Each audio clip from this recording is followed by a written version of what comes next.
Friends, welcome back to our channel. எல்லோரும் எப்படி இருக்கீங்க? நல்லா இருக்கீங்களா? நம்மளோட 2.5 வருஷத்து பயணத்தை முடிச்சுட்டு 2 மாதம் லீவையும் முடிச்சுட்டு திரும்ப குவைத்துக்கு வந்தாச்சு. இனிமேல் தொடர்ந்து நம்ம கண்டினியூஸாக ஒரு வீடியோ போடுவோம். ஆக்சுவலாக இப்போ நான் என்ன பண்ண போகிறேன் அப்படின்னா, சின்ன பிள்ளைங்க மாரி ஒரு விஷயம் பண்ண போகிறேன். அது பார்த்திங்கன்னா செஞ்சு முடிப்போமான்னு தெரியல, பட் நான் ட்ரை பண்ண போகிறேன். ஓகேவா? ரிசல்ட் எப்படி இருக்குன்னு நீங்களே பாருங்கள். இது ஃபுல்லாகவே நம்ம என்ன பண்ணணும்னா சேர்த்து ஒரு பார்த்தீங்களா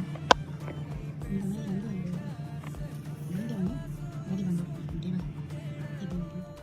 இப்போ ஒரு வழியாக பாதி வந்தாச்சு. இப்படி தான் வரும் போல. இந்த பாதியை வந்து நம்ம ரெடி பண்ணியாச்சு. ரிசல்ட் எப்படி இருக்கு நீங்களே பார்த்து சொல்லுங்கள். ரெடி பக்காவாக ரெடி பண்ணிட்டோமா? அடுத்த பார்ட்டு ரெடி பண்ணிடுவோம்.